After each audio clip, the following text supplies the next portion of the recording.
Ini udah join semuanya belum ya?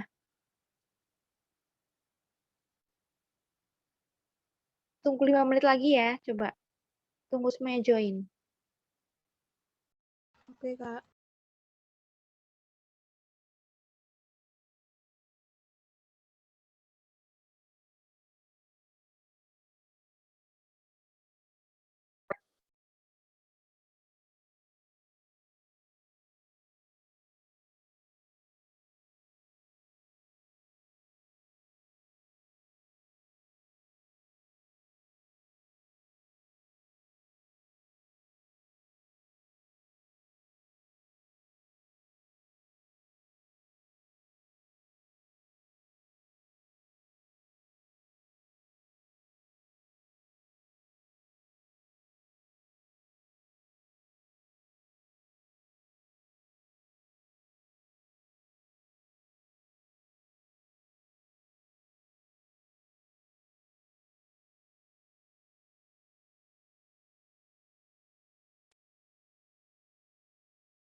Oke, ini karena udah mulai banyak yang join, kita langsung mulai aja sekarang ya. Assalamualaikum warahmatullahi wabarakatuh. Perkenalkan nama Kakak Hairunisa Hadati Utami, di sini Kakak sebagai tutor sosiologi. Hari ini kita bakalan belajar materi pengantar, tindakan, dan interaksi sosial ya. Oh ya, sebelumnya nanti kalau misalnya Kakak kecepatan ngomongnya, ngomong aja ya. Gimana?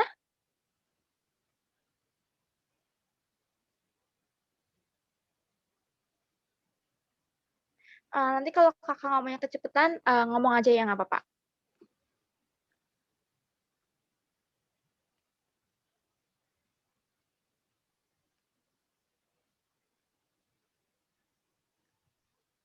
Meet itu langsung aja Meet. Ganti slide Meet.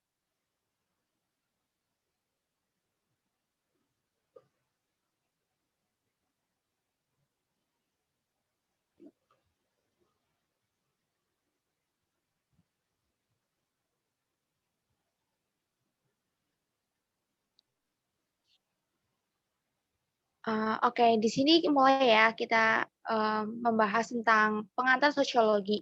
Sebelumnya ini udah pada tahu semua kan Bapak sosiologi yang di sini yang ada di gambar ini tuh siapa? Agus Ponte.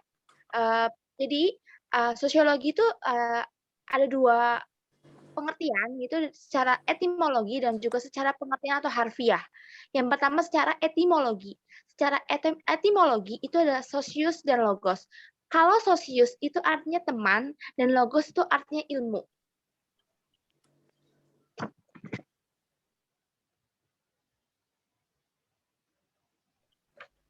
Lalu, sedangkan secara pengertian, sosiologi adalah suatu disiplin ilmu yang bersifat positif, yaitu mempelajari gejala-gejala dalam masyarakat. Sebentar, balik Mit, balik.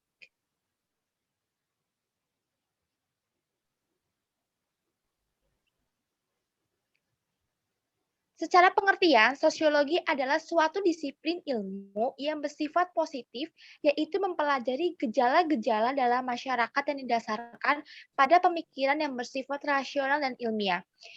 Dan perlu kalian tahu, pengertian yang ada di sini adalah pengertian yang dikemukakan oleh Bapak Agus Comte. Sedangkan pengemuka sosiologi itu sangat banyak. Ada M. Durkheim, Max Weber, Herbert Spencer, dan lainnya. Jadi nanti kalau misal ada soal yang bentuknya seperti ini, itu kalian harus tahu ini adalah pengertian dari Agus Comte. Udah jelas belum sampai sini? Jelas, Kak. Oke. Next, Meet. Terus tadi kalau Agus Comte, selain pengertiannya seperti itu, Agus Comte itu juga mengemukakan 3 fase perkembangan manusia.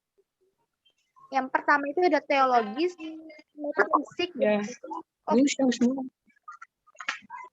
itu boleh di-mute ya. Di-mute dulu. Siapa itu? Oke, lanjut ya. Jadi Agus Comte itu memiliki 3 macam fase perkembangan manusia. Yang pertama adalah teologis, metafisik, dan positif. Di sini kakak mau ngasih tahu itu nggak secara pengertian atau kalimatnya secara jelas ya. Jadi kakak mau ngasih tahu ke kalian itu gampangannya biar mudah diingat oleh kalian. Yang pertama itu ada teologis. Teologis itu intinya yaitu perkembangan manusia di mana manusia itu masih berpikiran secara supranatural. Jadi kata kuncinya yaitu supranatural. Paham? Atau masih belum jelas?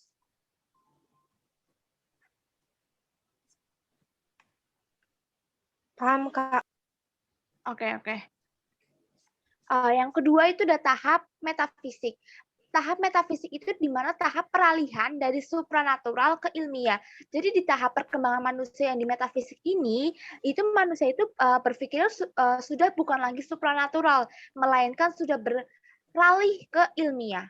Selanjutnya, setelah melewati fase teologis, metafisik, yaitu selanjutnya itu ke tahap positif, di mana manusia itu sudah berpikiran sesuai atau mengarah ke ilmu pengetahuan.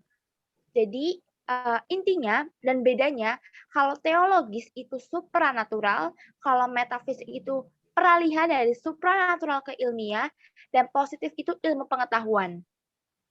Paham atau ada yang mau ditanyain?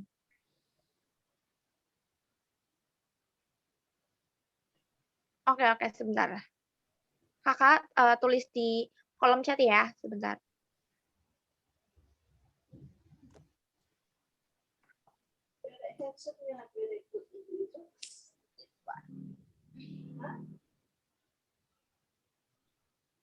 Itu udah kakak tulis di kolom chat, coba kalian pahamin, kalian sudah paham belum? Tapi tiap kali kita suka kaca tadi. Paham, Kak. Oke, oke, oke.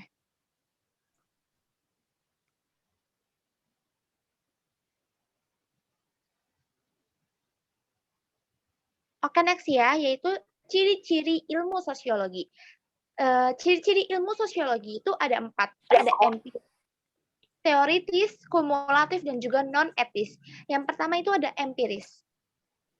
Empiris adalah sosiologi sebagai ilmu pengetahuan didasarkan pada observasi terhadap kenyataan menggunakan akal sehat dan indera sehingga hasilnya tidak bersifat spekulatif. Jadi gampangnya kayak gini teman-teman. Kalau empiris itu didasarkan pada observasi, bukti, data, dan berdasarkan akal sehat. Jadi kita tuh nggak menduga-duga gitu loh. Jadi empiris itu sesuai bukti nyata dari observasi yang ada. Jadi bukan hasil hayalan atau hasil yang tidak benar. Jadi sesuai akal sehat yang ada pada observasi tersebut. Udah paham belum sampai sini kira-kira?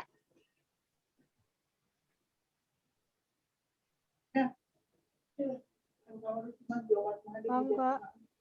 Iya, gimana?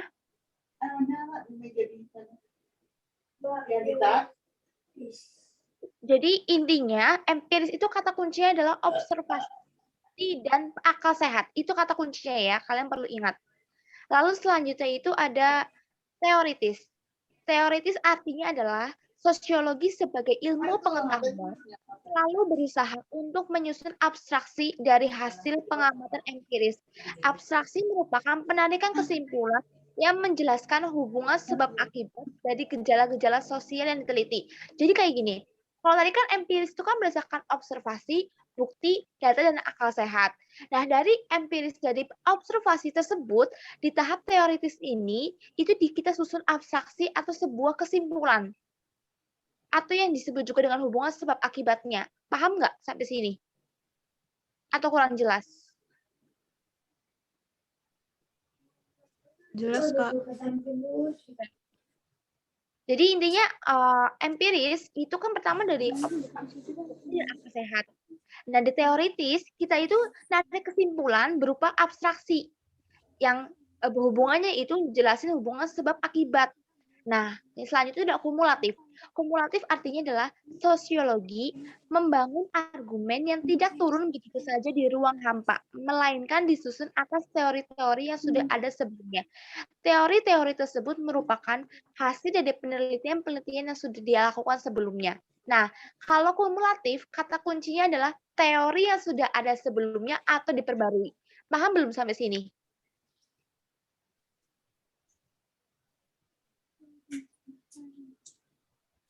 Atau masih kurang jelas? Kalau masih kurang jelas, nggak apa-apa, tanya aja coba.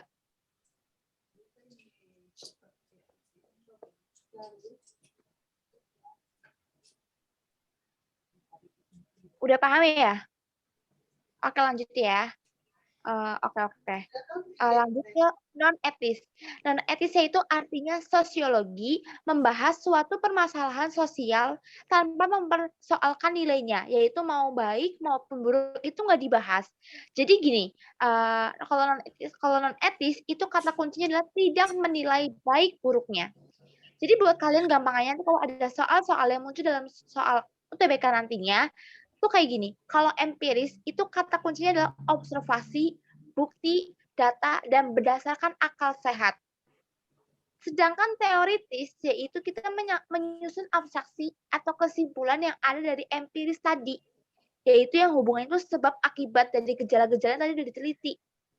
Nah, kalau kumulatif, kata kuncinya adalah teori yang sudah ada sebelumnya itu diperbarui lagi. Dan kalau non-etis, kata kuncinya adalah tidak menilai baik buruknya. Jadi nanti kalau kalian ada soal-soal yang muncul dalam SBMPTN, kalian itu nggak perlu bingung atau nggak perlu mikir, ini kayak apa ya. Kalian cuman butuh kata kuncinya. Kalau biasanya tuh udah jelas banget nanti di soal itu kayak misal nunjukin tidak menilai baik buruknya. Nah, itu berarti udah jelas banget, yaitu non etis. Kalau ada kata-kata menyusun abstraksi atau kesimpulan itu udah jelas banget teoritis. Udah paham belum sampai sini? Atau kecepatan atau belum paham? Nggak apa-apa, tanya aja.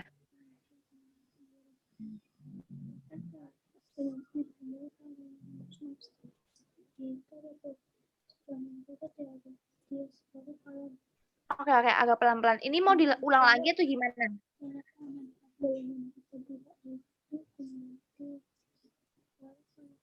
Iya, maaf ya. Emang, kalau jelasin itu emang cepet banget pasti.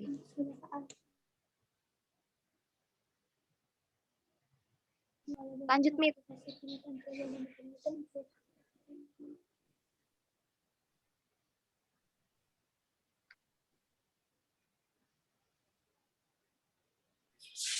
Nah, kita lihat ya sekarang sampai sini. Yang pertama ada empiris. Tadi kan empiris itu sesuai fakta. Jadi sesuai faktanya itu pertama kan ini banyak kayak seperti ada mobil, bajai, angkutan umum, dan teoritis di sini adalah sebab akibatnya. Ya, sebab akibatnya itu jadi keadaan jalanannya itu menjadi apa ya, ramai, macet. Nah, tapi dari teoritis tersebut kita nggak ngelihat baik buruknya, nggak apa ya, kayak kita tuh nggak ngelihat buruknya macet tuh apa sih, nggak ngelihat baiknya macet tuh apa sih. Nah, akhirnya dari teoritis tersebut kita ngambil sebuah kumulatif atau kesimpulan atau teori, yaitu menjadi sebuah jalanan yang lancar yang kita gunakan untuk sehari-hari. Paham belum sampai sini? Pak, yang penting itu kita paham dengan konsep dari ciri-ciri tersebut. Atau masih kurang jelas? Oke. Lanjut, Mit.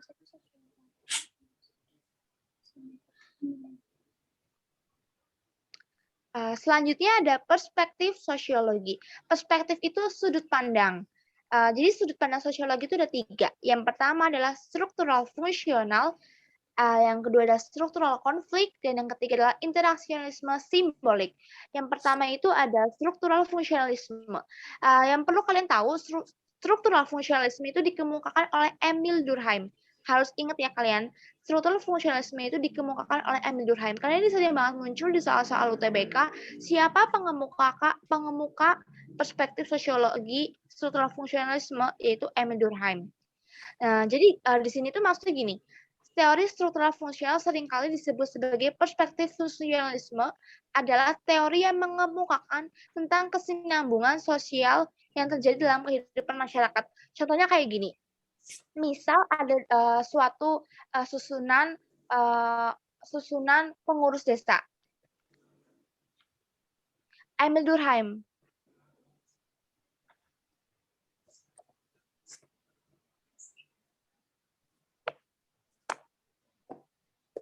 Lanjut ya.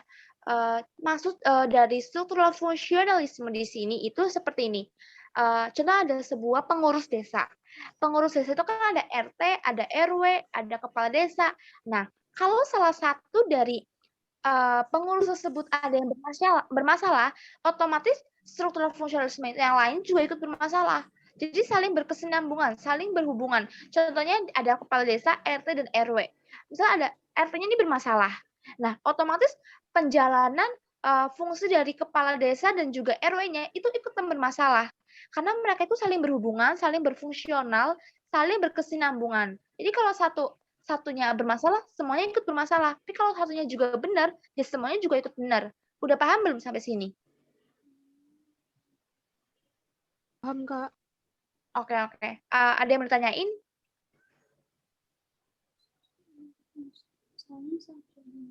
Oke, lanjut ya. Struktural konflik.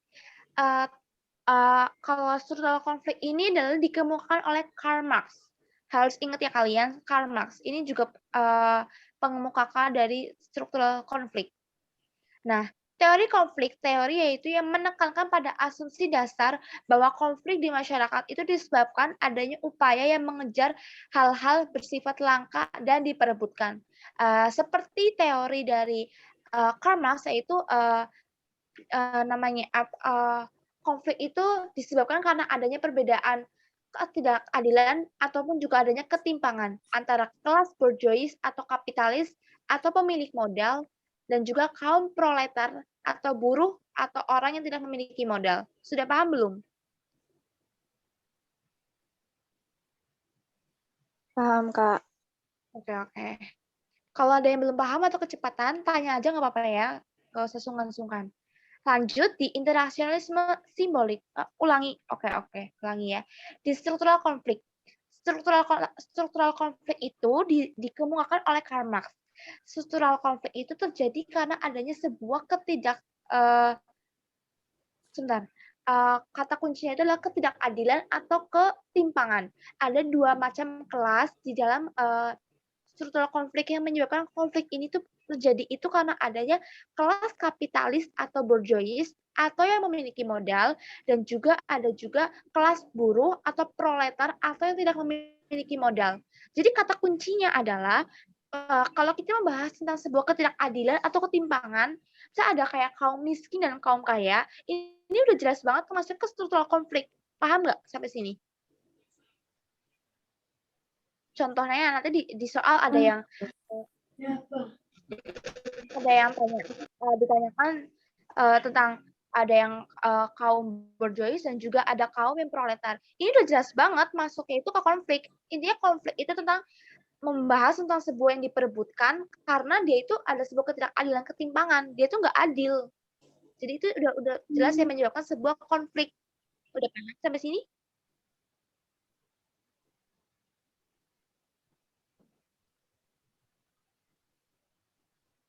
Oke, lanjut ya.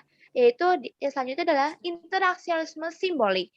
Teori internasionalisme simbolik ini dikemukakan oleh Max Weber. Jadi kalian harus ingat ya, kalau struktural fungsionalisme itu dikemukakan oleh Emil Durkheim, kalau struktural konflik itu oleh Karl Marx, kalau internasionalisme simbolik itu dikemukakannya oleh Max Weber. Kakak catat ya di kolom chat. Sebentar.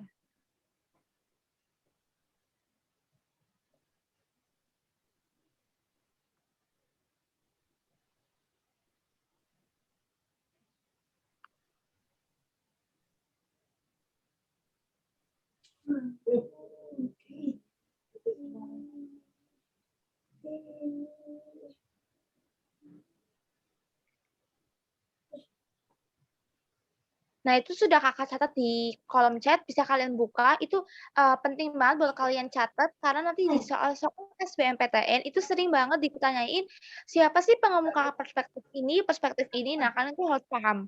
Itu ada 3 ya. Udah paham belum sampai sini? Atau masih kurang jelas atau bagaimana? Kalau kata kuncinya itu kayak apa lagi, Kak? Kalau kayak konflik tadi kan ketidakadilan atau kesimpangan. Kalau fungsional atau simbolik gitu ada kata kuncinya. Oke, sebentar ya. Ini kakak tadi belum jelasin yang internasionalisme simbolik. Kakak lanjut dulu bahas yang internasionalisme simbolik. Jadi teori internasionalisme simbolik adalah teori ini tuh menekankan pada asumsi pemberian makna-makna atau simbol-simbol yang ada di masyarakat yang tertuang pada premise art, thing, and meaning. Jadi tuh gini, internasionalisme simbolik itu udah jelas banget ada kata-kata simbolik. Jadi contoh aja kalau kita kayak lagi kemah. Kemah kita kan sebenarnya kayak ada cara jejak gitu kan. Di pohon itu suka ada simbol kayak ke kanan atau ke kiri. Nah, ini kan simbol. Itu udah jelas banget kemasukan ke internasional simbolik. Paham belum sampai sini? Ada contoh lagi seperti ini. Kayak ada orang yang pakai handphone. Ada yang pakai handphone A dan juga handphone B. Sebentar. Oke, sorry ya. Kan internasional simbolik. Kalau labeling itu termasuk, cuman ini tuh bukan masuk ke simbol, paham nggak? Kalau simbol ini kan kayak lebih bukan membahas tentang labelingnya, tapi kita simbolik itu kita tuh kayak lagi membahas tentang contoh kayak misal orang pakai handphone.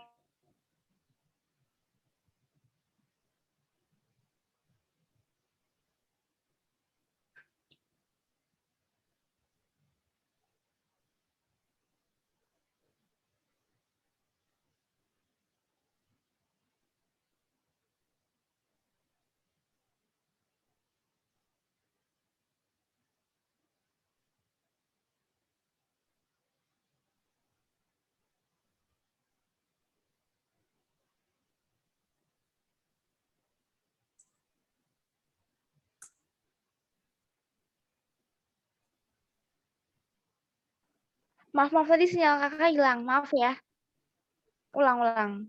Iya, oke, ulang.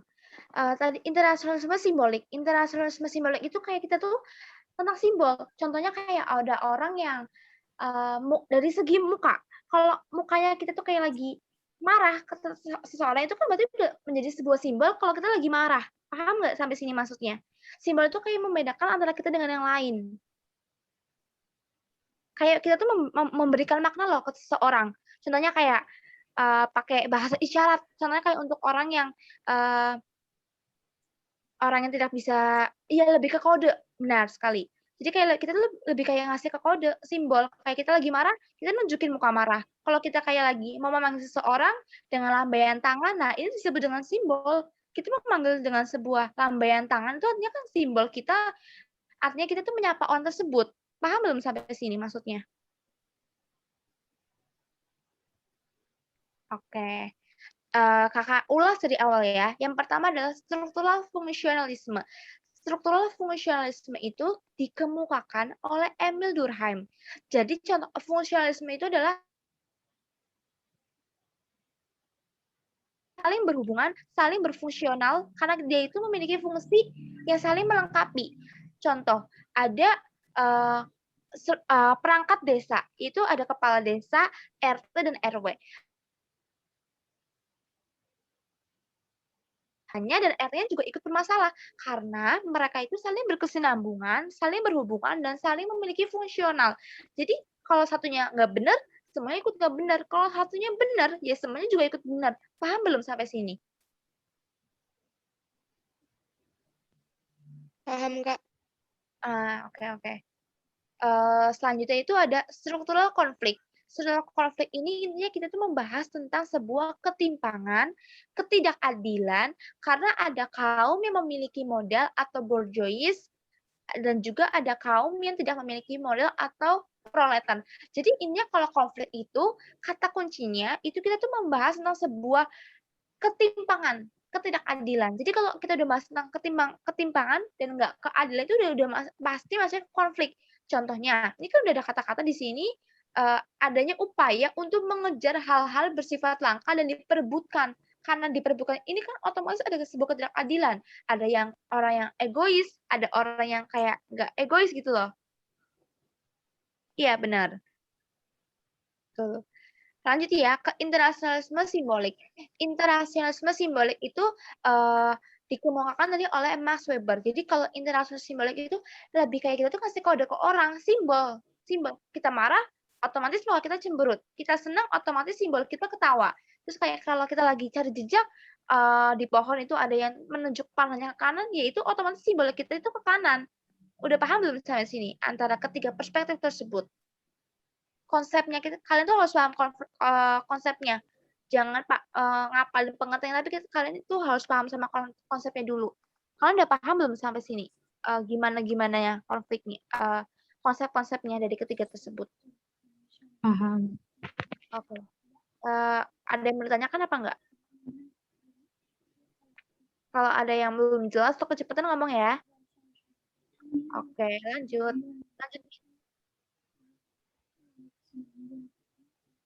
Selanjutnya itu ada tindakan sosial dan jenisnya.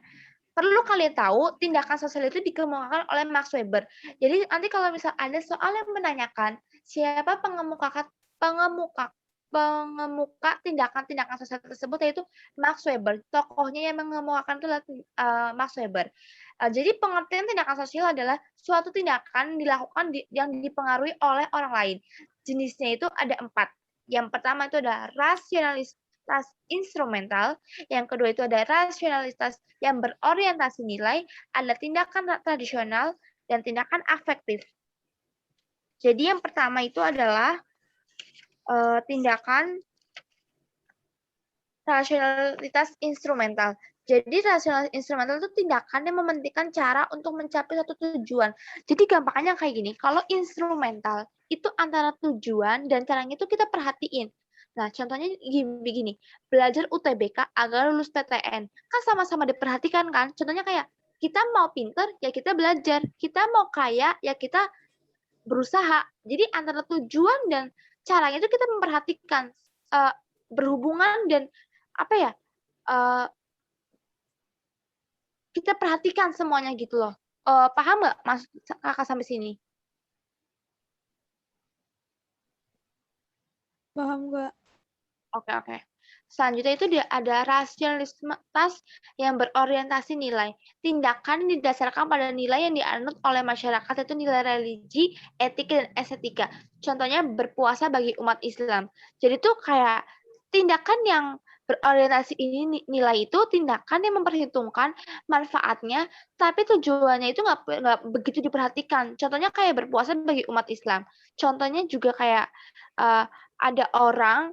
ada agama tertentu, tujuan akhir ibadahnya itu biasanya nggak begitu dipikirin. Tapi yang mereka pikirin, yang penting aku ngelaksanain ibadahnya, tapi aku nggak mikirin gunanya ibadah. Paham nggak sama sini? Jadi kalau yang tadi instrumental itu cara dan tujuannya itu sama-sama diperhatikan, tapi kalau yang berorientasi nilai antara tujuan dan caranya itu nggak begitu diperhitungkan.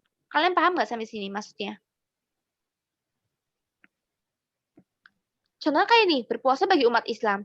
Kayak yang penting aku berpuasa, ini perintah agamaku. Tapi aku sebenarnya dia tuh nggak memikirkan apa sih manfaatnya puasa, apa sih gunanya puasa, paham nggak sampai sini? Oke. Lanjut ya, ke tindakan tradisional. Tindakan tradisional adalah tindakan yang didasarkan pada kebiasaan yang sudah turun-temurun. Jadi gampangnya kalau tindakan tradisional itu tindakan yang kita tuh udah nggak perlu lagi ditanyakan, karena itu udah ada berasal-usul dari nenek moyang kita. Contohnya kayak kita salim pakai tangan kanan. Kita tuh mesti nggak tanya kan, kenapa sih salimnya pakai tangan kanan? Ya karena emang udah ada dari sejak nenek moyang kita. Jadi itu tindakan tradisional itu tindakannya nggak perlu kita tanyain lagi kenapa sih gitu loh. Paham nggak saya di sini maksudnya? Kayak upacara adat. Kalian mesti nggak tanya kan kenapa sih kayak upacara adat kok ini dilaksanain? Kan enggak kan? Karena udah dari nenek moyang kita, jadi hal yang nggak perlu ditanyain lagi. Paham atau ada yang mau ditanyakan? Atau masih kecepatan?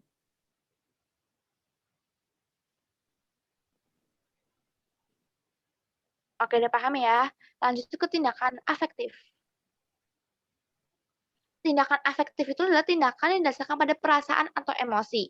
Contohnya, kasih sayang orang tua terhadap anaknya. Jadi kalau afektif itu lebih kayak ke perasaan, tentang emosi tanpa pertimbangan akal budi. Contohnya kayak, kalau ada orang meninggal, otomatis kan kita menangis kan?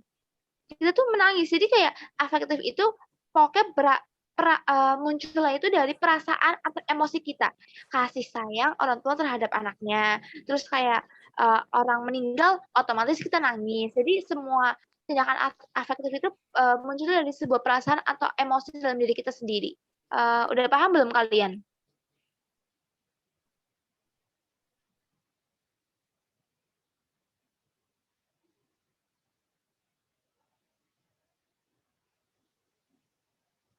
Kalau ada bapak-bapak kayak nyelamatin anaknya di sungai itu dia masuk ke mana?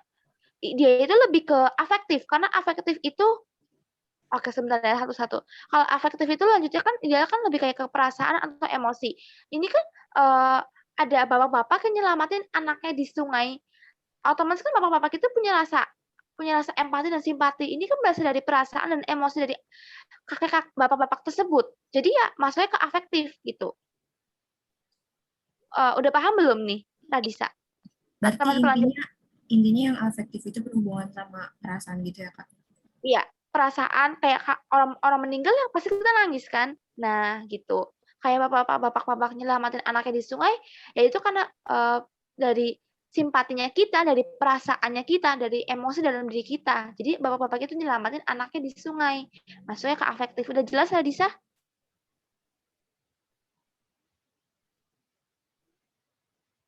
Lanjut, Kak. Oke. Tinggal tadi bagus ya nanya ya. Yang kedua belum paham, Kak. Oke. Yang kedua itu rasionalitas yang berorientasi nilai. Jadi gini, kalau rasionalitas yang berorientasi nilai itu lebih dianut itu ke arah nilai religi, etika, dan estetika. Contohnya kayak dia itu tindakan yang memperhitungkan manfaatnya, tapi tujuannya itu nggak begitu diperhatiin. Contohnya kayak kita itu pada agama tertentu ya, tujuan akhir ibadah itu biasanya tuh nggak begitu dipikirkan atau diserahkan kepada Tuhan. Jadi kayak kita sholat, biasanya kan kalau umumnya kita orang umat yang Islam itu kan sholat, itu habis itu kan berdoa. Nah, kalau yang berorientasi nilai itu biasanya itu cuman kayak sholat aja, tapi dia tuh nggak mikirin ini doanya buat apa sih. Dia tuh kayak lebih langsung mempasrahkan ke Tuhan. Paham nggak sampai sini? Kayak ini nih, berpuasa bagi umat Islam. Berpuasa bagi umat Islam itu kan kayak ya udah aku puasa aja. Padahal dia nggak mengerti apa sih tujuan dari puasa itu. Nah, jadi kalau intinya juga ya, kalau berorientasi nilai itu lebih berhubungan ke arah-arah nilai religi, etika, dan estetikanya kita. Udah paham belum sampai sini? Oke. Iya benar, kayak Nyepi nggak sih kalau iya benar. Ini kan Nyepi. Tapi Nyepi juga masuk ke tradisional ya, karena itu kan sebuah upacara adat. Jadi kayak kenapa kita nggak nanyain kan kenapa sih kok ada Nyepi. Nah, kan kita nggak nanyain ada kenapa sih ada Nyepi. Kita ya udah terima aja dari nenek moyang kita, udah nggak perlu di.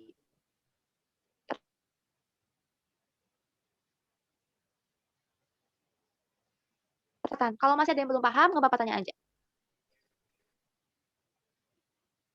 Oke, lanjut ya. Bentar. Kalau etika itu kayak lebih kayak ke perilakunya kita, tapi kalau estetika itu ke perasaan. Beda ya. Etika itu tingkah laku, kalau estetika itu perasaan. Paham sampai sini, Anggi?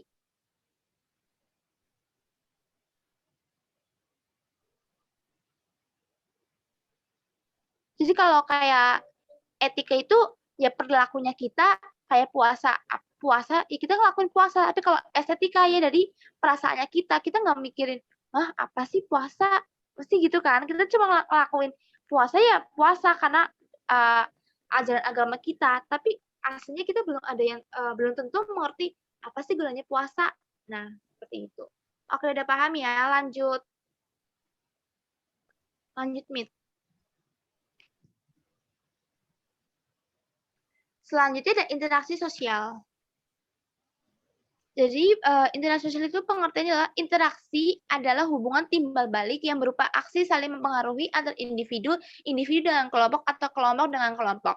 Jadi sebelumnya interaksi sosial itu memiliki ciri-ciri menurut Charles yang ada 4 ciri-ciri. Yang pertama adalah terdiri dari satu orang atau lebih. Yang kedua adanya komunikasi. Yang ketiga adanya tujuan. Dan yang keempat itu adanya dimensi waktu. Jadi yang pertama kan terdiri dari satu orang. Namanya interaksi nggak mungkin kan kita ngomong sendiri, pasti ada antara kita dengan orang lain. Nah ini ciri yang pertama. Yang kedua adanya komunikasi. Namanya interaksi otomatis ada komunikasi kan. Nggak mungkin dong kita berinteraksi dengan orang tapi nggak ada komunikasi yang jelas atau ada komunikasi tertentu. Yang ketiga itu adanya tujuan. Namanya juga interaksi juga kan. Nggak mungkin dong kita berinteraksi nggak ada tujuannya, entah itu hanya sebatas untuk bercanda atau menghibur atau apa. Pasti kan ada tujuannya. Nah, selanjutnya ada dimensi waktu. Dimensi waktunya itu adalah dimensi sekarang dan masa yang lalu. Oke. Dan perlu kalian tahu, ini penting banget, sering muncul juga di soal-soal UTBK, syarat-syarat dari interaksi sosial itu ada 2, yaitu kontak dan komunikasi. Jadi kalau nggak ada kontak atau cuma komunikasi doang, itu bukan interaksi sosial. Yang namanya interaksi sosial itu harus ada kontak dan juga komunikasi. Udah paham belum sampai sini? Atau masih kecepatan atau masih ada yang mau tanyakan? Tadi syarat apa, Kak? Syarat interaksi sosial itu ada 2, yaitu kontak dan komunikasi. Pokoknya mereka berdua itu nggak bisa berdiri sendiri. Kalau cuman kontak itu bukan interaksi sosial. Jadi intinya kalau interaksi sosial itu harus ada kontak dan juga adanya komunikasi. Nggak bisa cuman komunikasi doang, nggak bisa juga kontak doang. Udah paham belum tadi yang tanya tentang syarat? Kak. Oke. Ulang dong Kak yang ciri-ciri tadi. Oke, ulang. Aku tulis dulu di kolom chat ya, ciri-cirinya itu ada 4. Ciri-cirinya.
Nah, itu udah kakak tulis di kolom chat, bisa kalian cek ya di kolom chat.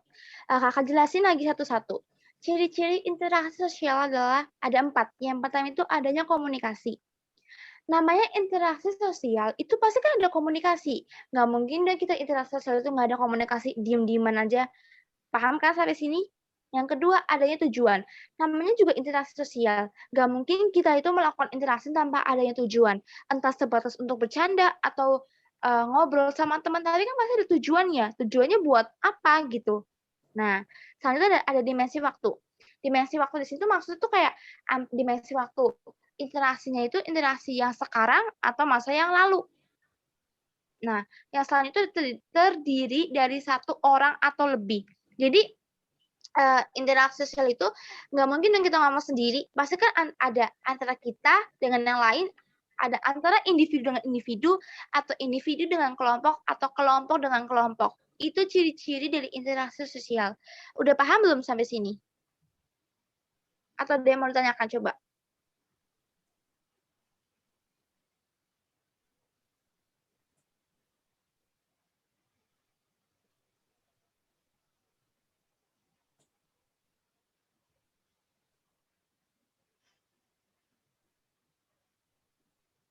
Oke, oke. Ini bisa dilanjut atau masih ada yang mau tanya lagi? Oke, lanjut. Di dalam interaksi sosial itu ada faktor-faktor pendukungnya. Yang pertama ada imitasi. Imitasi itu gini gampangnya. Kayak kita itu meniru seseorang, tapi itu cuma kayak luarannya doang. Nggak ngikutin bener-bener keseluruhannya. Kayak kita tuh cuma ngikutin gaya hidupnya, cuma ngikutin kayak cara berbicaranya, dan cuma kayak ngikutin luarannya doang, tampak luarnya doang. Paham nggak sampai sini?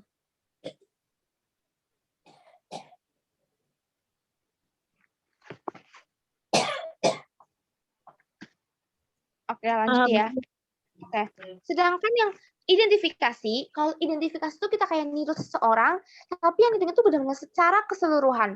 Contohnya kayak ada orang kan yang sampai operasi plastik demi seperti manusia Barbie. Nah, itu kan dia benar-benar mau mengikuti dirinya seperti Barbie. Jadi dia tuh benar-benar mengikuti secara keseluruhan. Itu namanya identifikasi. Paham nggak sampai sini? Paham, Kak. Oke. Selanjutnya ada simpati. Kalau simpati itu kita tuh kayak gampangnya gini, kita tuh merasa kasihan sama teman kita, tapi kita tuh nggak bertindak apa-apa. Contohnya kayak ada teman kita yang kehilangan uang. Kalau kita tuh cuma simpati doang kayak, ih aku kasihan. Udah cuman batin doang. Tapi kita tuh nggak bantu nyari atau nggak bantu ganti uang itu misal. Tapi selanjutnya ada juga empati. Nah, kalau empati itu disertai dengan tindakan. Jadi yang perlu kalian benar-benar ingat, ini sering juga mengenai soal UTBK, perbedaan antara simpati dengan empati. Kalau simpati itu rasa belas kasihan tanpa dibarengi dengan sebuah tindakan. Tapi kalau empati itu udah pasti disertai dengan sebuah tindakan. Contoh kayak ada orang bencana alam. Kalau simpati itu cuma kayak kasihan, tapi kalau empati kita udah pasti ikutan nolong korban.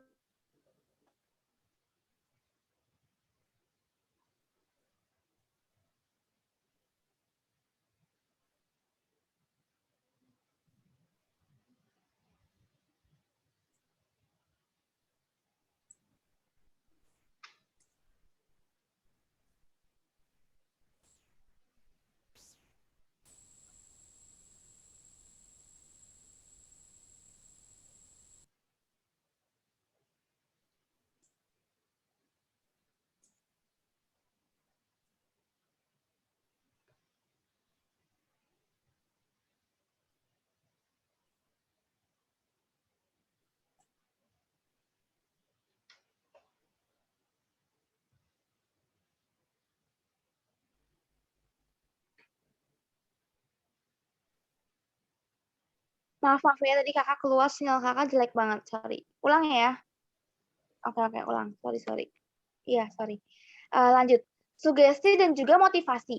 Kalau sugesti itu stimulus atau kayak pengaruh dari orang lain itu buat kita. Contohnya kayak kalian nonton iklan sirup. Kalian pasti tuh sugesti kan kayak, ih seger banget, ih enak banget. Nah itu kayak ada stimulus. ada dorongan kalian buat beli sirup tersebut. Tersugesti loh, kalian tuh terpengaruh sama iklan tersebut. Nah, kalau motivasi itu dorongan dari orang lain untuk kita untuk melakukan hal tersebut. Ya kalian paham sendiri dong pasti kayak contohnya kayak kita tuh butuh motivasi agar kita lolos PTN. Nah, itu yang namanya motivasi. Tapi kalau sugesti itu kayak stimulus, pengaruh. Biar kita tuh ngelakuin hal itu juga. Paham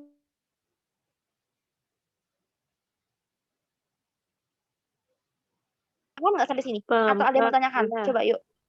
Atau ada yang bagaimana? Saya paham. Oke. Berarti ini udah ya, selesai, lanjut. Selanjutnya ada bentuk-bentuknya. Bentuk-bentuk dari interaksi sosial itu ada dua, yaitu ada asosiatif dan juga ada disosiatif. Kalau asosiatif itu yang mengarah kepada kerjasama, sedangkan kalau disosiatif itu yang mengarah kepada hal-hal yang membuat pertengkaran. Udah pasti kalian paham dengan perbedaannya ya. Nah, dalam asosiatif ini, itu terbagi menjadi kerjasama, akomodasi, akulturasi, dan juga asimilasi. Kita mulai bahas yang bergaining. Bergaining, kooptasi, koalisi, dan juga joint venture. Yang pertama itu ada bergaining. Kalau bergaining itu hubungannya itu tentang kayak kita itu tukar menukar atau barter barang dan jasa. Jadi kata kuncinya itu kalau bergaining itu ada kata-kata barang dan jasa. Kayak kita tuh tentang perilaku ekonomi. Kalau bergaining itu kayak pasar kita. Hubungannya tentang kayak pembelian. Selanjutnya kalau kooptasi. Kalau kooptasi itu adalah menyepakati pimpinan politik atau unsur baru.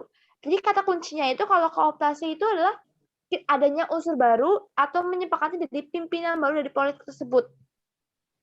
Kalau selanjutnya itu ada koalisi. Kalau koalisi artinya adalah dua organisasi gabung menjadi satu.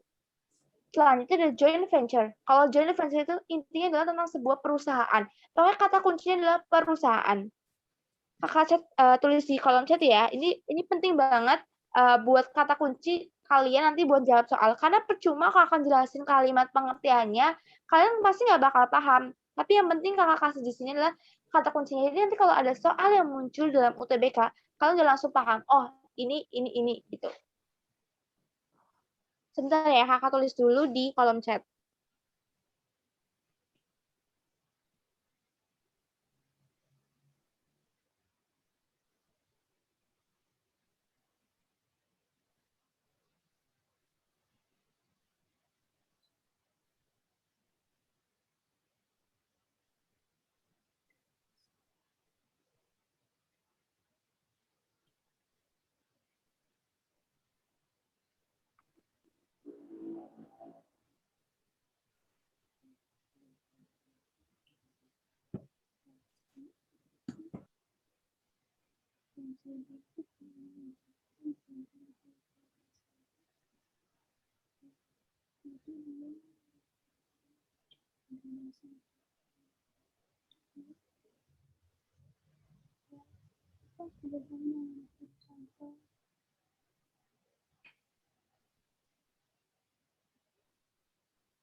Itu ya, udah kakak tulis di kolom chat, bisa kalian baca. Abis itu nanti kalian tanya kalau yang nggak paham. Oke, nanti kalau ada soal di UTBK yang ada kata kunci itu udah pasti jawabannya itu. Jadi kalian nggak perlu mikir-mikir lagi, udah pasti itu jawabannya ya.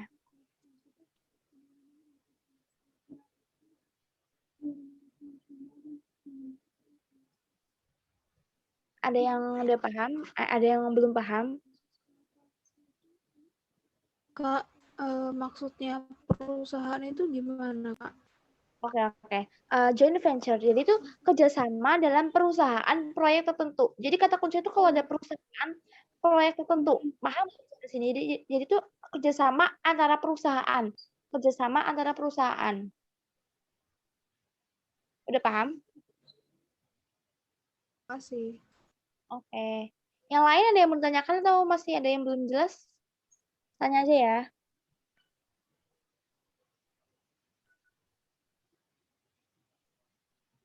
Kak, bedanya koalisi sama joint venture itu apa, Kak? Oke, bentar.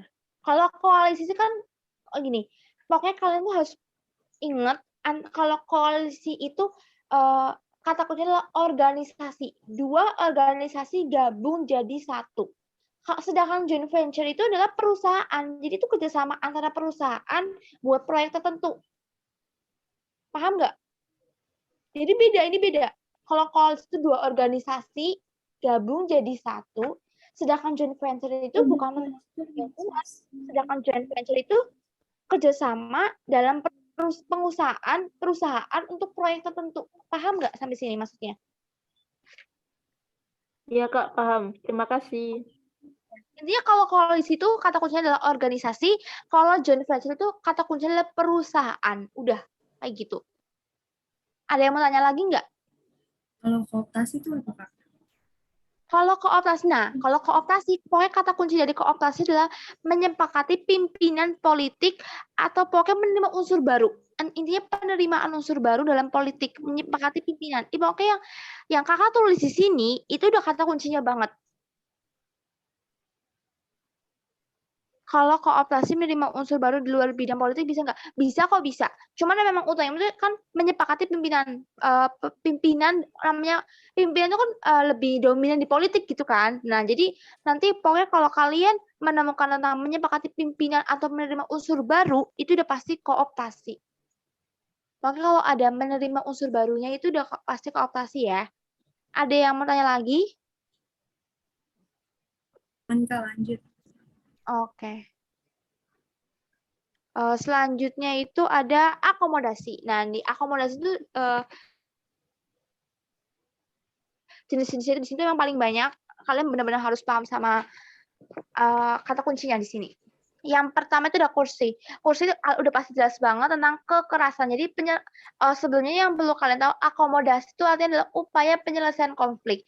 Nah, di akomodasi ini kan ada upaya penyelesaian konflik. Upaya penyelesaian konflik itu banyak banget. Ada kursif, kompromi, arbitrase, mediasi, konsiliasi, toleransi, stalemate, dan adjudikasi. Yang pertama ada kursi. Kursif itu intinya tentang paksaan atau kekerasan. Kalian udah pasti gak asing banget lah dengan kata-kata kursi di sini. Itu artinya tentang paksaan dan juga kekerasan. Yang selanjutnya itu adalah kompromi. Kalau kompromi itu adalah kata kuncinya ya, pihak satu dan juga pihak dua itu sama-sama mengurangi tuntutan, saling berkompromi. Paham sampai sini? Oke. Kalau yang arbitrase itu pihak ketiganya itu berwenang dan dia itu berwenang untuk memberikan keputusan. Itu arbitrase. Nah, kalau mediasi, pihak ketiganya itu nggak punya hak atau wewenang apapun. Dia itu cuma kayak memberikan saran. Tapi dia itu nggak berhak buat memberikan sebuah keputusan. Jadi bedanya arbitrase dengan mediasi, itu kalau arbitrase pihak ketiganya itu, dia itu punya hak buat menentukan keputusan, sedangkan mediasi, dia itu nggak berhak buat menentukan keputusan. Jadi itu cuma kayak pihak netral, pihak ketiga itu netral, itu mediasi. Sedangkan konsilasi itu artinya adalah mempertemukan. Oke, pelan-pelan. Sorry. Nanti kakak kasih kata kuncinya kok di kolom chat. Kakak jelasin dulu ya. Kalau konsilasi itu kita tuh mempertemukan antara pihak satu dan pihak dua. Jadilah muncullah sebuah kesepakatan. Contoh, kalian lagi berantem sama teman kalian. Akomodasi dengan cara konsilasi antara kalian dengan si B. Nah, kalian tuh bertemu nih, pihak satu dan pihak dua, kalian bertemu. Nah, kalian tuh sama-sama kayak munculnya kesepakatannya. Kesepakatannya mau apa? Nah, itu namanya konsilasi. Pihak satu dan pihak kedua bertemu dan akhirnya muncullah sebuah kesepakatan. Nah, kalau toleransi ya kalian tahu sendiri ya, tanpa perlu kakak jelasin. Kalau toleransi itu artinya kayak kita itu sama-sama mengurangi, kita itu kayak mengurangi tuntutan. Kayak toleransi itu kita bertoleransi, menerima perbedaan dari lawan kita. Kalau yang stalemate itu sama-sama kuat, pihaknya itu sama-sama kuat. Jadi seimbang, nggak ada yang mau ngalah. Sama-sama kuat itu stalemate. Jadi kayak kalian berantem nih sama antara A dengan B. Mereka tuh sama-sama kuat, nggak ada yang mau ngalah, itu stalemate. Kalau adjudikasi itu adalah pihak ketiganya adalah pengadilan. Jadi Kalau ada soal tentang menyebutkan tentang pengadilan, itu udah pasti banget adjudikasi. Paham nggak sampai sini? Kurang, Kak. Oke, bentar ya.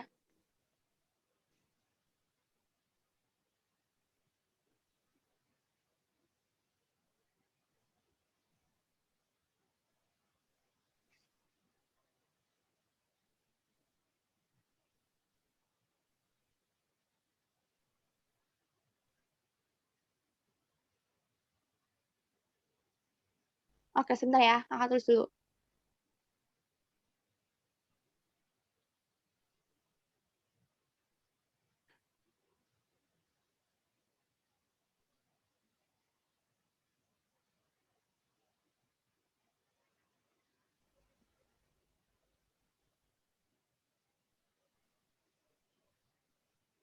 Kalau arbitrase itu pihak ketiganya aktif, mediasi pihak ketiganya pasif.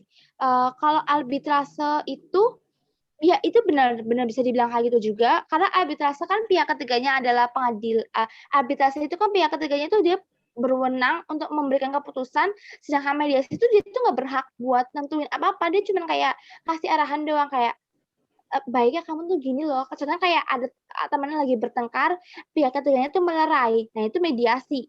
Dia tuh nggak berhak buat nentuin keputusan, karena keputusannya itu ada di pihak satu dan pihak keduanya. Sedangkan arbitrase dia tuh berhak buat keputusan kayak kamu harus ini. Nah, ya udah itu berarti keputusan dari si arbitrasenya. Paham nggak sampai sini? RG ya nanya RG. Itu paham nggak sampai sini maksudnya? Bingung yang arbitrase sama adjudikasi. Oke. Bingung yang arbitrase sama adjudikasi. Sebentar. Kalau arbitrase, di sini itu pihak ketiganya itu bebas, nggak harus pengadilan. Dia itu berwenang memberikan keputusan. Tapi kalau adjudikasi, pihak ketiganya itu udah pasti pengadilan. Paham nggak? Kalau arbitrase itu pihak ketiganya itu bebas, bisa teman, bisa saudara, sesuai dengan konflik yang ada, bergantung sama konfliknya. Tapi kalau adjudikasi, itu udah hubungannya pasti dengan pengadilan. Paham nggak sampai sini?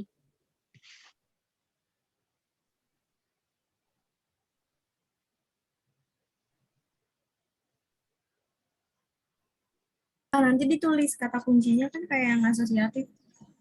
Oh, oke, bentar ya.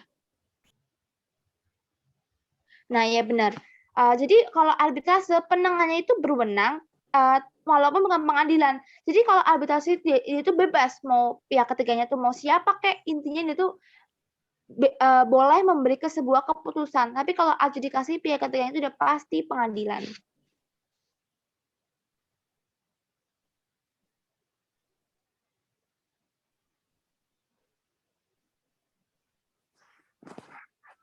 Oke, sebentar ya. Kakak lagi nulis di kolom chat sebentar.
Itu udah kakak tulis di kolom chat ya, tinggal kakak.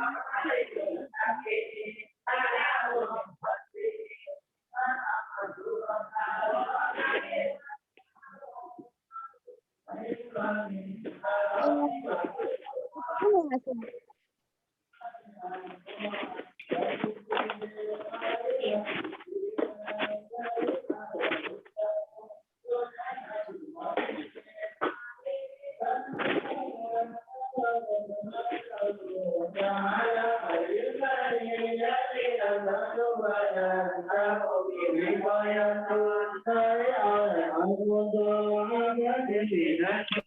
Oh, gitu ya. Ada yang sudah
Oke, itu maaf untuk Hasim, mohon di-unmute tuh.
Oke.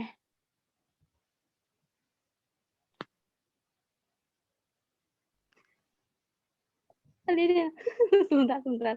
Tadi dia nanya, Kak, aku minta tolong jelasin arbitrase sama adjudikasi lagi, oke? Benar. Kalau arbitrase itu adalah pihak ketiganya itu punya wewenang buat memberikan keputusan, sedangkan adjudikasi itu pihak ketiganya adalah pengadilan. Jadi kalau arbitrase itu dia kan punya wewenang buat memberikan keputusan, tapi pihak ketiganya itu nggak mesti pengadilan. Tapi kalau adjudikasi, pihak ketiganya itu udah pasti pengadilan. Itu kalau adjudikasi itu hubungannya udah sama kayak politik. Paham nggak sampai sini, Faiza? Udah paham belum? Oh, berarti kalau arbitrasi itu pokoknya pihak ketiganya bisa ngasih kewenangan. Kalau yang adjudikasi itu pihak ketiganya udah pasti pengadilan. Udah pasti. Pokoknya kalau nanti di soal itu udah pasti banget kalau menunjukkan kayak ada sebuah konflik, tapi yang menyelesaikan itu pengadilan, itu berarti akomodasinya itu adalah adjudikasi. Itu udah pasti. Maka kalau udah nyebut-nyebut pengadilan itu udah pasti adjudikasi. Tapi kalau pihak ketiganya itu diselesaikan sama orang lain dan dia memberikan keputusan, entah itu teman, entah itu siapa, itu udah pasti arbitrase. Paham nggak sampai sini, Faizia? Oke, paham. Makasih, Kak. Iya, sama-sama. Sebentar. Oke, lanjut ya. Kalau disosiatif. Tadi udah kakak jelasin, kalau disosiatif itu ininya ya mengarah kepada perpecahan. Jadi yang pertama itu ada kompetisi. Kalau kompetisi di sini itu disebut juga dengan persaingan ya. Jadi persaingan atau kompetisi. Jadi dia itu perjuangan buat mencapai sebuah tujuan. Kayak perjuangan sosial yang dilakukan secara damai. walaupun ini termasuk disosiasi, tapi dia tuh secara damai, bukan dengan cara kekerasan, itu namanya kompetisi. Nah, dan kompetisi itu syaratnya adalah kontak, tanpa perlu adanya emosi. Paham belum sampai sini maksud Kakak? Kayak contoh kalian main catur, itu kan persaingan kan, kompetisi, tapi kan kalian nggak emosi, kalian nggak marahan. Main catur cuma catur aja kayak sama teman biasa. Paham nggak sampai sini? Oke, lanjut ke kontroversi. Yang dilakukan secara diam-diam. Contoh paling gampangnya adalah kayak gibah dan fitnah. Jadi kalau kontroversi itu dilakukan secara tersembunyi di belakang, orang lain tuh nggak ada yang tahu. Contoh kayak kalian aja deh, kayak kalian lagi ngegibahin teman kalian, itu kan masih di belakang kan. Nah, itu namanya kontroversi. Pokoknya kontroversi itu kata kunci adalah hal-hal atau ketidaksukaan yang dilakukan secara tersembunyi, pokoknya di belakang, dengan cara tersembunyi atau diam-diam. Itu namanya kontroversi. Udah paham belum sampai sini?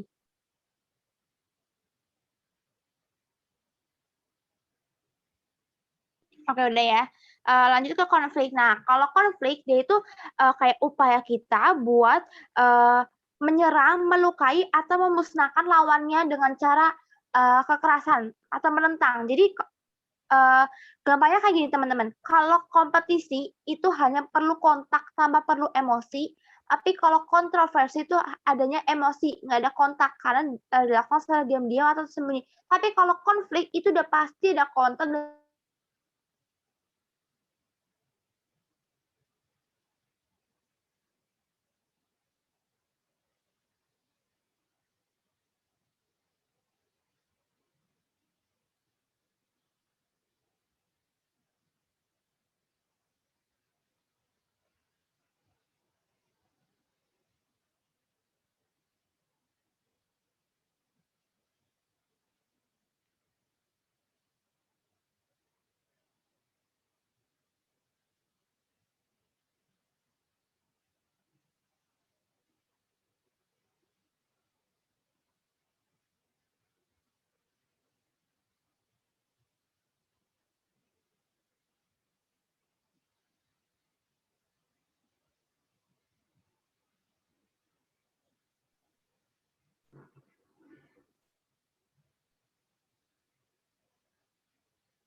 Ini maaf ya kakak keluar masuk terus karena sinyal kakak di sini jelek banget. Sorry, sebentar. Kakak lagi tulis dulu di kolom chat buat kalian pahamin kata kuncinya.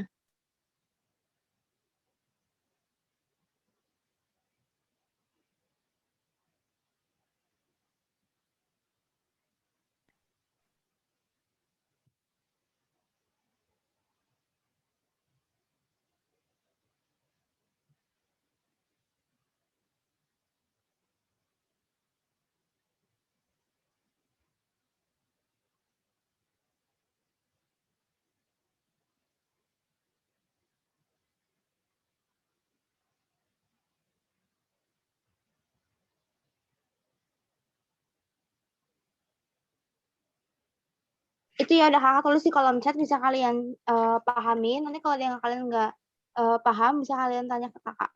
Jadi yang pertama itu ada persaingan atau kompetisi. Tadi kan udah kakak jelasin. Hanya ada kontak tanpa ada emosi. Contohnya kayak kalian main catur sama teman kalian, kan ada kontak kan, kalian ketemuan sama teman kalian main catur di depan kalian, tapi nggak ada emosi loh, kayak kalian tuh main biasa doang. Nah, tapi kalau kontroversi itu adalah kalian tuh suka kayak gibah di belakang. Pokoknya tuh nggak ketahuan. Jadi hanya ada emosi di hati kalian, tapi nggak ada kontak sama orang tersebut karena kan kalian ngomongnya di belakang diem-diem.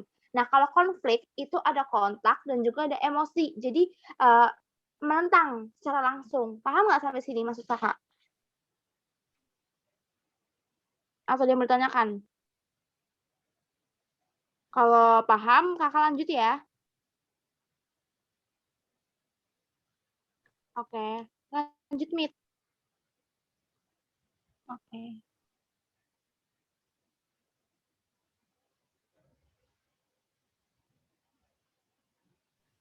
Udah selesai. Bisa ada yang mau ditanyakan sampai sini?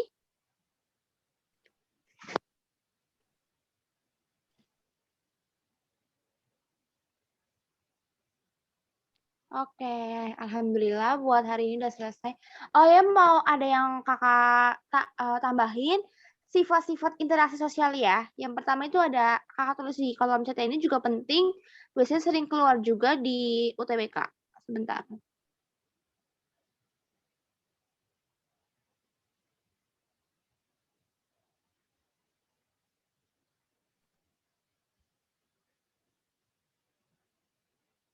Nanti PDF-nya itu ada kok di Google Drive. Nanti cek aja di deskripsi grup ya.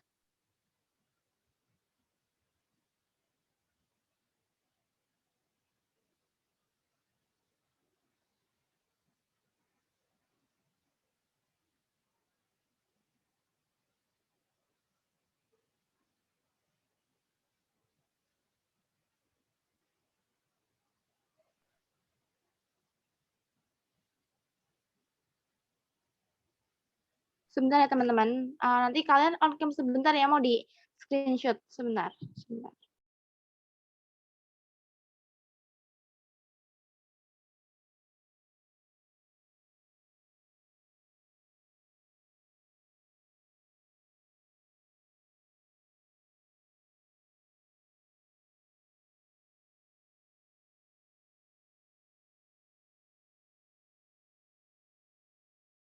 Oke.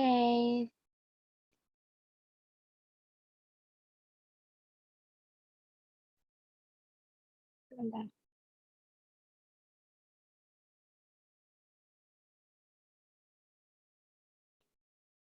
Sampai sini ada yang mau ditanyakan nggak seputar materi tadi? Sebelum kita udahan nih Zoom-nya, atau ada yang mau ditanyain lagi gitu? Kalau emang udah nggak ada, kita tutup ya, Zoom-nya cukup sampai sini.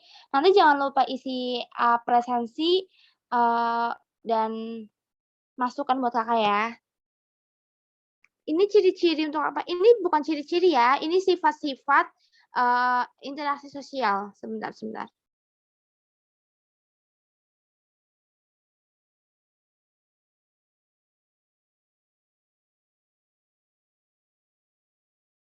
Itu ya.